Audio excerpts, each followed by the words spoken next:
Hey everyone, let's talk about the second unit of this week. It's Neilikka. She's an all or nothing unit, and what that means you will find out in this video. So let's get started. Neilikka, in her base form, she is a basically self-buffer with single hit LB finish, but that single hit isn't really worth it, honestly. And in a Brave Shift, she is a race-specific LB finisher. Stone and Machina, and if you're not facing a Stone Machina, so any of the other 10 combinations, or 10 races, sorry, you will have a bad time with her. Now the abilities of hers, the example abilities, there is, she has basically two types, right? She has that smart straight punch, which is outlined at the bottom of the left-hand side. It gets quite a few mod increases. So technically speaking, with that smart straight punch, she could do some chip damage while she's waiting for her limit burst to fire off or the trans shift to come back. It's not really that high after all, but it's something. But the good thing about this is that, at least comparing it to Russ, she doesn't have to wait to turn 3 to get her amplification buff. So that's something. But on the other hand, she is lightning focused. At least all her kit is, because her Brave Shifted Limit Burst isn't lightning focused, which is good. But yeah, she has that lightning focus, 40% amp. We do have Sylvie for 100%, meaning you bring Sylvie along anyway. And in a Brave Shift, the other one is just basically a nuke. That's the straight smart punch, is it though? No, it's not. Straight toe. No, yeah. It is the straight, yeah. The last bit reads a straight toe, so. And the first one should be smart. I recognize the first kanji of it. But anyway, that's the baseline 700x modifier. You can modify this up via this ability. And I believe it's her STMR as well with 700x more to that. And 100% accuracy for whatever reason. Nobody knows why you would ever need that, because she reaches 100% accuracy anyway, but I guess. The other abilities, pretty much like for like with Russ, there isn't really much difference, so to say. It's just a different element. So she has a 120 Impero to Lightning, deals some lightning chip damage in bolting strike frames, powers up her LB, and yeah, that's pretty much it, right? What I do like though is that her Limit Burst ability is available turn 1. So technically speaking, if you wanted to, you could LB on turn 2. Knowing that Sylvie's on the party, you gotta wait to turn 3 anyway. So that's about it. But yeah, I mean, otherwise, there isn't really much else to say about the kit. She has quite a few killer buffs. She gains quite a lot of attack. And much like Russ, she cannot wear any head pieces or any clove pieces in her Brave Shift, because she's copy-pasting the Xenogears units who have big, huge mechs. On the other hand, though, she can at least wear a weapon, a fist, that is. So that's one upside. Right-hand side is her Brave Shift kit. Pretty much all of the same. Nothing really stands out here, honestly. I just made sure to point out that she has 200% innate Machina and Stone Killer, amongst other innate killer buffs. But let's be honest, you will never use Neilikka on any other fight other than exactly Stone Machina. So just to mention this. And yeah, that's pretty much all there is to say about her kit. You want to use her TMR because that grants you another 500 static attack. The TMR is also 500 static attack, so it outweighs higher attack fists regardless, which is kind of sad because the fist on her, or the TMR of hers, also locks her to lightning, but we'll get to that in a moment. Let's take a look at her limit bursts. The base form limit burst is basically a supporting type. Yeah, it deals some damage, 200x in total, 100x lightning physical damage with 50% defense ignore. That's 200x for you. Yeah, and it also does a 25% fist imperil, which isn't really good, honestly. We have plenty of 35% fist imperil units already. Wilk, for example, who will most likely be on any team these days, and technically speaking, you could get the 35% fist imperil from him. And it's going to cause, especially in that super hyper specialized Dark Visions environment, it's going to cause a lot of friction, because technically speaking, you want to use Wilk's axe for the axe imperil and the higher variance range. But on the other hand, you also kind of want a higher fist imperil for Neilikka, because Neilikka is going to end up being the highest damage. So yeah, it's going to be interesting which side sims higher.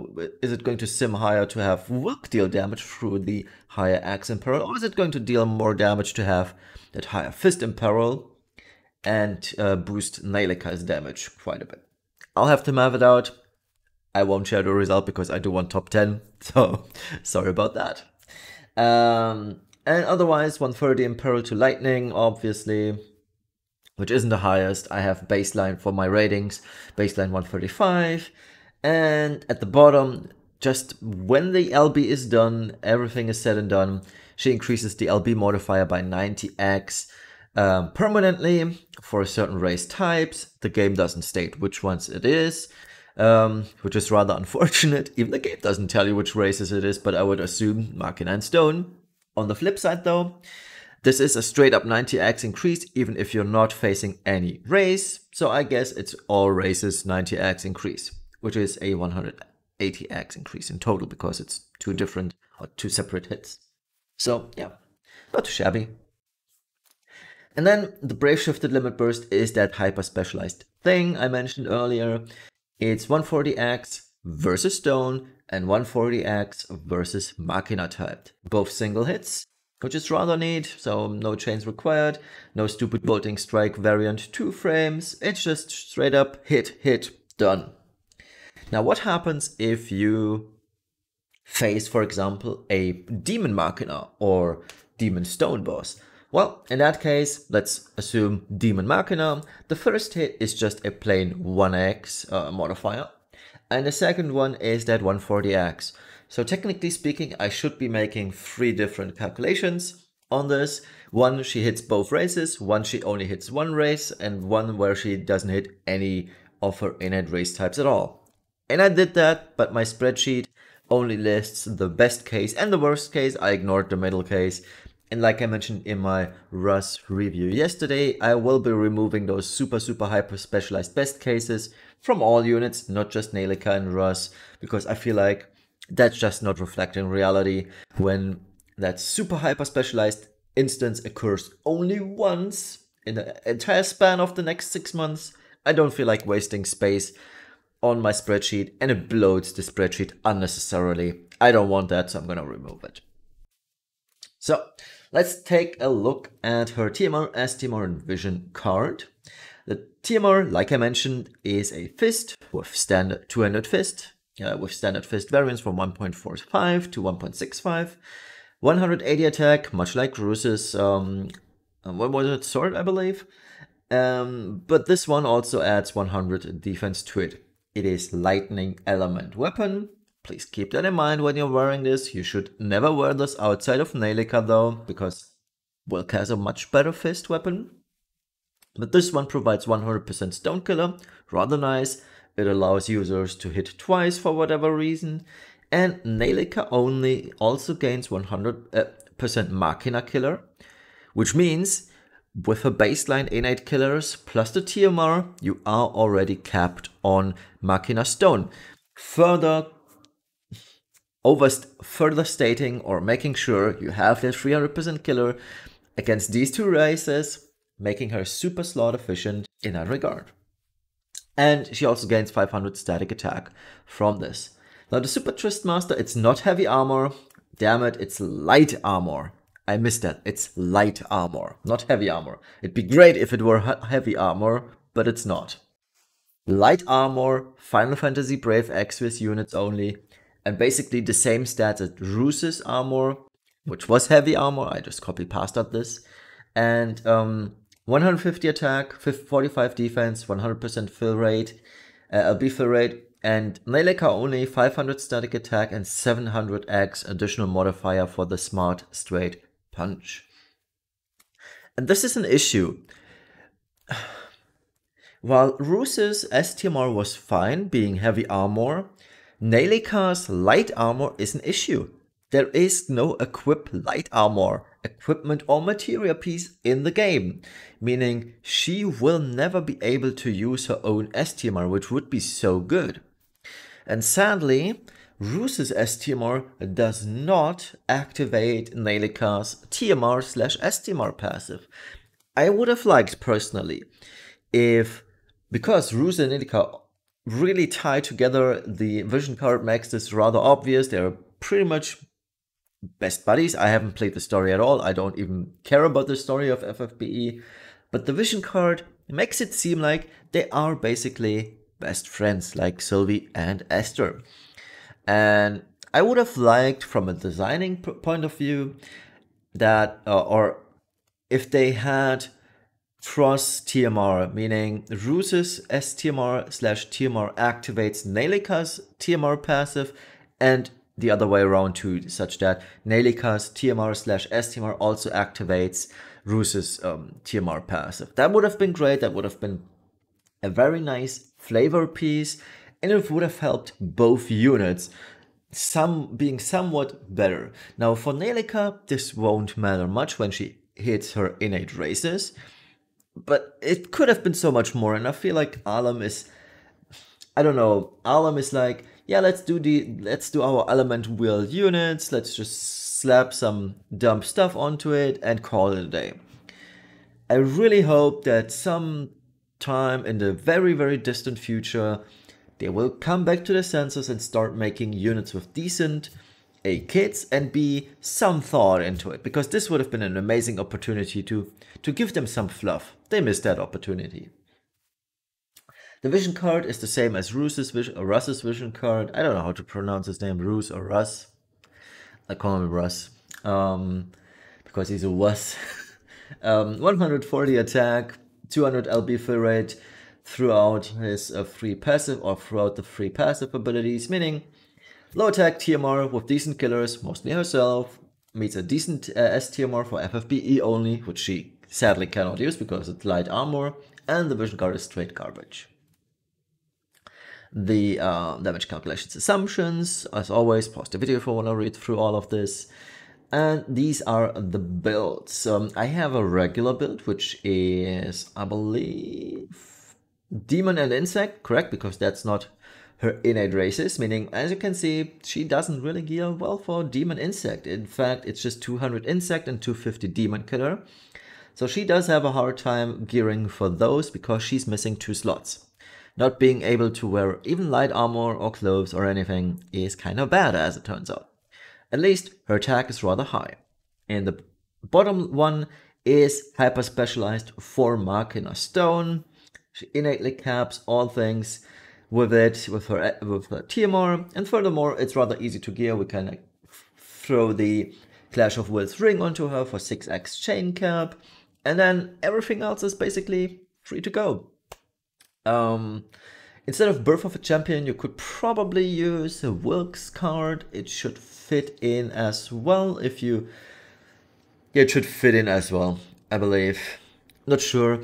And by the way, because the wiki, oh, not the wiki, because the builder isn't updated for the latest Ashura 3-star, I picked Behemoth on this, but technically speaking, the best build would be with the Ashura Esper, because that one has higher attack than Behemoth. The builder isn't updated, sadly, so I had to make do with Behemoth, but rest assured, Ashura is the best one. So let's check out the results, and unsurprisingly, when Neilikka is matching Machina Stone, she is kind of far ahead of the meta. Not too fast though, because there is that one unit who is very, very close, and that is Angela. Now please don't get confused that Neilikka is at the top twice, just for convenience sake and easier comparison's sake. I put on the base Sylvie. Neilikka without matching types just below her, so you can see the very stark difference between when she hits on race and when she doesn't hit on race at all. So Neilikka, when she doesn't hit on race, it's a 282x modifier, 560x when she does. Now what does that with Sylvie mean? With Sylvie implies that it's only the amplification, because Sylvie's LB modifier boost does not specify race types, meaning it doesn't work on Neilikka at all.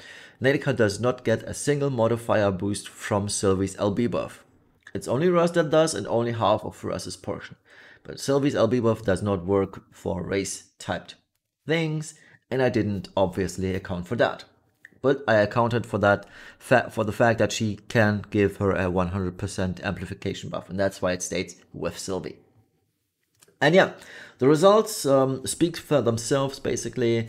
When she hits on race, she's 107.6% of Wilk's ideally typed damage, that is Wilk versus a dragon. But when she's facing full off type, she's only 46.89% of Chizuru's damage, which is very disappointing. In fact, that's straight garbage tier damage if she does. Even if she has flex element, it's just not worth it, honestly. So mixed type bosses, just to iterate on this once, it's 88.87% of Chizuru's damage, and in that case she would be at 421x modifier, limit burst modifier. So it isn't super straight garbage. But looking at the upcoming Dark Visions bosses, there's only one stone boss, I believe, which is also a magic boss.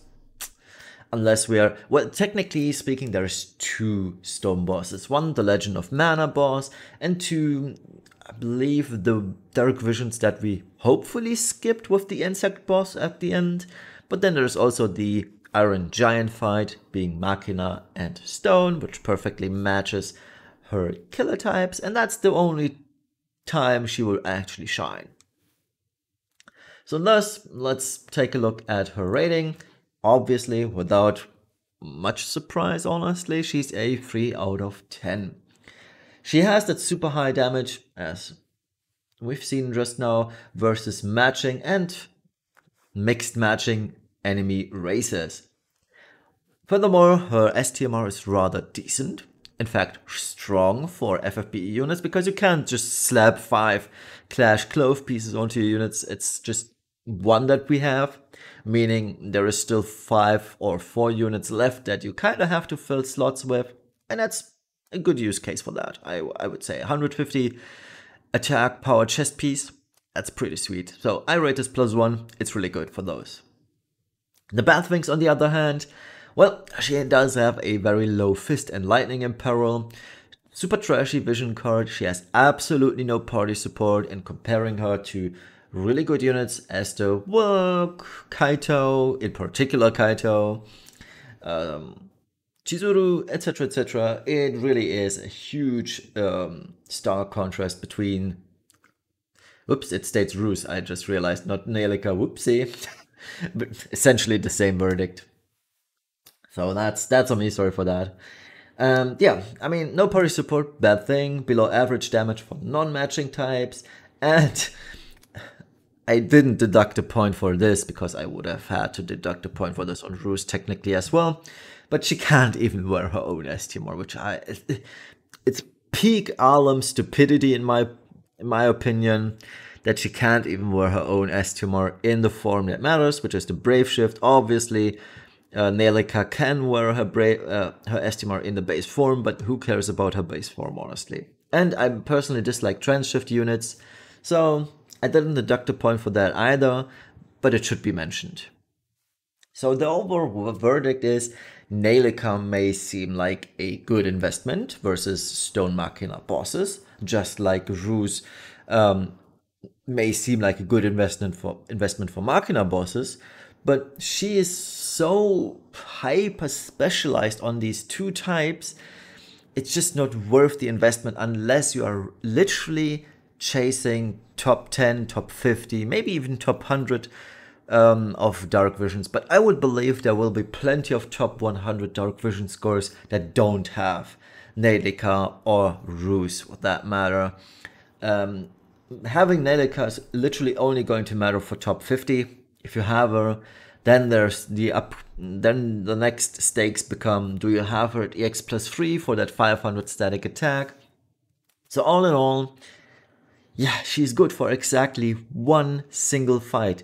And is it worth it to spend up to 100,000 lapis for a unit that you will literally use only once, with the benefit quote unquote, of regaining 30k lapis?